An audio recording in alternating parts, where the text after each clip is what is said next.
Welcome back to my table, guys. Something I've got to show to you today are the Apple Earpods, and I wanted to have a look at them and see how good they are for running and or for gym work. Now, when you get these, you get a box. It's just a box really, and you get a cable, a lightning charge cable. Fine, you can charge them up.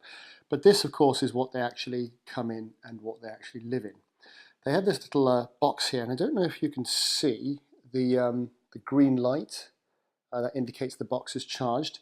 Interesting concept of these, what they call truly wireless earphones, is that they don't have any cables whatsoever. They come in this nice box which also contains a charge, so you charge it down there, and they come native with about 5 hours of charge themselves.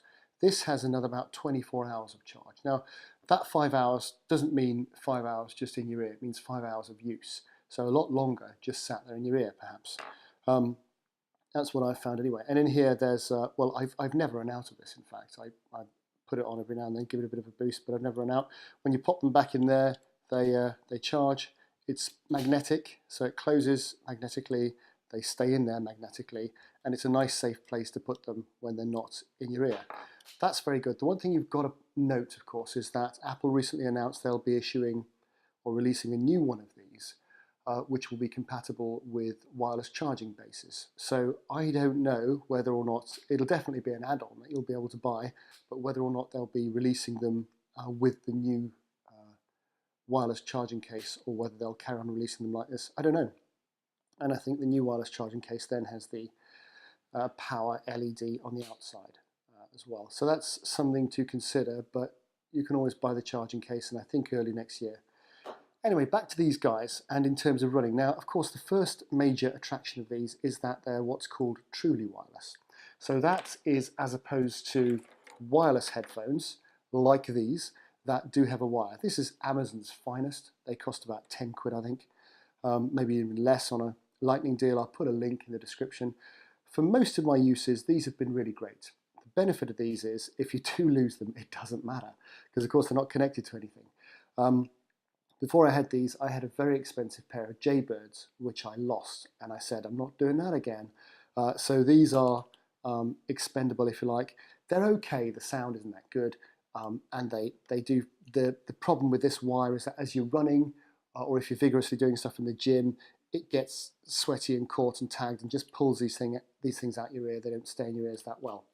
So they're okay, but I had much bigger hopes for these. And of course, they're all much better than this sort of thing, which, okay, these will clip around your ear and be fine, and there's lots of different types of ear fittings, but the cable, no. Now, this is a promise of the future, isn't it? Look at these things, marvelous. In terms of their design, they're exactly the same as the headphones that you will get with many of the recent iPhones that have been released. In terms of the fit and the size. They've got a few more sensors on, etc., because they do a few more things. So whether you've tried those or not will determine whether or not they fit your ear. Now, they fit my ears perfectly in the sense that I can wear them for a whole day. They don't fall out. It's very comfortable from that point of view. And I'll go through some good bits, and then I'll go through some bad bits. And really, those things will determine whether these are the suitable headphone for you and your running and or your gym work. Now, in terms of running, I find that they don't fall out. I've tested them quite extensively. They're fine. They don't feel like they're going to be fine. They feel as if they could fall out at any moment, but they don't, which is a wonderful thing. In terms of call quality, which is a really, really, really big plus. If you need to make calls ever while you're running or while you're in the gym, these just work great. Now, I don't know how they do it in terms of sensing the ambient noise and separating your own voice, but the person on the other end just has a crystal clear voice call from you, and you get good reception from them also. In terms of the Bluetooth distance from your phone, obviously you can't store tracks on these or anything, but you can go a long way from your phone in the gym. So I quite often leave my stuff with a training partner and go and use another piece of kit or something, and I can go right down the other end of the gym, and reception is no problem at all. So very, very good quality in terms of Bluetooth distance, absolutely no problem at all. I do find they fall out if I bend over and shake my head vigorously. The right one tends to stay in, the left one falls out. So obviously one of many anatomical anomalies that I've got, but one of them falls out. But you've got to try hard. Although I have to say, recently doing some dumbbell rows in the gym, my left one did fall out twice. Little bit annoying. Just when you're putting down the dumbbell, 45 kilos, you don't want to put it on one of these by mistake, so you have to put it out the way not to do that. But that's that's something. So the fit's good, but when your head was kind of upside down and straining for dumbbell rows, one did pop out. But that's the only experience I've had. I've lain on my back and done skull crushers. I've bench press. As I say, running. I've even done a bit of insanity with them, if you're familiar with that as an exercise routine, and that's they've been fine. So they're surprisingly good at staying inside your ear, which who'd have thought? In terms of use, now iOS 11 has increased their functionality somewhat because they're controlled by a double tap. There's no physical buttons, but they've got motion sensors inside them, I think, and they're controlled by a double tap. And that double tap you can allocate various functionality to. It can either be used to start and stop the track, or it can be used to forward a track, or it can be used to go back a track, or it can be used to activate Siri. And the start and stop also answers or declines a call or ends a call. And the advantage with iOS 11 is that you get to choose either one of those things for either one of the headphones. Only one at a time, of course, but you get to choose one for each of the headphones. And that's quite a good thing, quite a valuable thing in terms of control. What you don't get is any volume up and down. So you've still got to go back to your phone for up and down.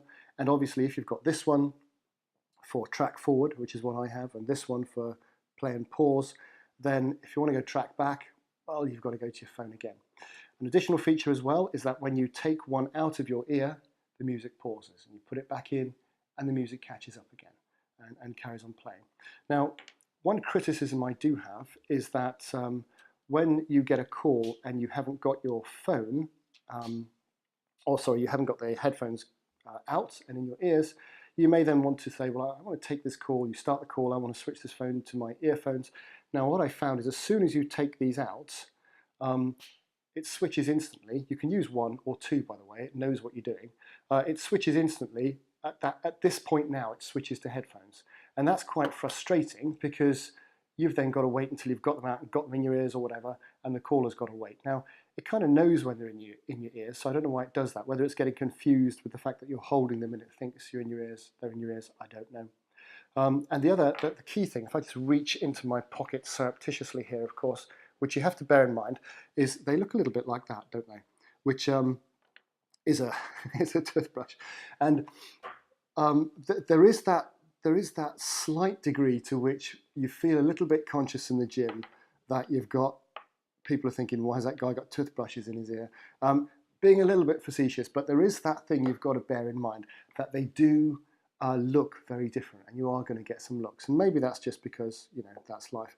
I will do another video very soon comparing these to other truly wireless headphones, and you can kind of see the difference. But this is just for the Apple ones, of course, to be fair, at the moment. Right, let's move on to some criticisms I've got in that case. As you can see, they're not in ear, so they don't fill your ear canal. They sit just inside the lobe of your ear and rest up against your ear canal. That has huge benefits in that you can hear ambient noise when you're running, which can be a very good health and safety thing. However, in the gym, if they're playing very, very loud music and you want to block that out, well, you can't really do it. And that's a big blow from my point of view. You don't get to block that music out. You can still hear the ambient music. They only go so loud, even with the volume limiter turned off on the iPhone. They still only go so loud. That is an issue. And of course, the corresponding issue to that is that because they're not right inside your ear, people can hear what you're listening to if they're close to you.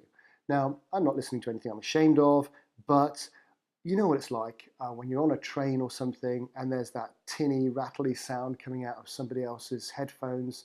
Well, I don't want to be that guy, I don't want that noise to be heard. In the gym, perhaps it's not so much of a problem because there's a lot of noise, but I wouldn't want to wear these on a train, for example, because I wouldn't want somebody sitting around me to be hearing that nasty tinny noise of beats or whatever's going on inside my ears.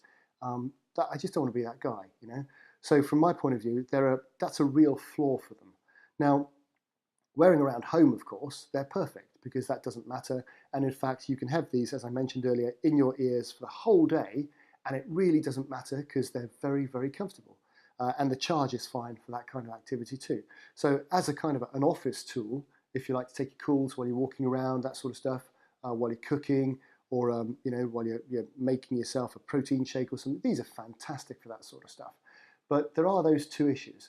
If you can handle those two issues and you're good with the price, then that's absolutely fine. These may well be great headphones for you. Of course, if you buy them from Apple Direct or from the Apple Store, then you get the usual 14-day, kind of return period, which is great. You can try them, and if they're no good, fair enough. I love them. I wish I could love them just a little bit more. You can buy aftermarket tips for them to make sure they stay in your ear and to direct the sound a bit further down your ear canal, and that may well help. But then I don't want to do that.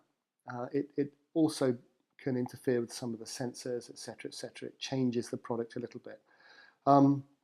But from that point of view, I think you've really got to decide what you want them for yourself, and if given those factors, they meet your needs.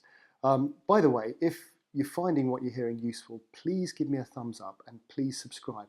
I don't get sponsored to do any of this. So those two things alone, subscription and a thumbs up, really makes a huge difference. Lets me know that this is worthwhile doing.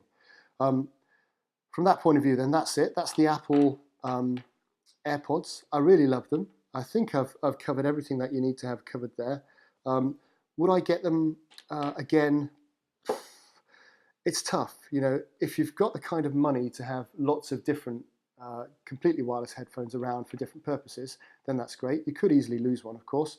Apple do a program whereby if you've lost one, you can get it replaced for about $80 or about £80. I know the equivalent is nasty, isn't it, in UK pounds. So if you lose one or you lose your case, Apple will replace one for less than the cost of a whole bunch. I don't know. I think given those different scenarios, you've got to decide for yourself whether or not they're good for you. But thank you very much for watching, and I'll see you soon.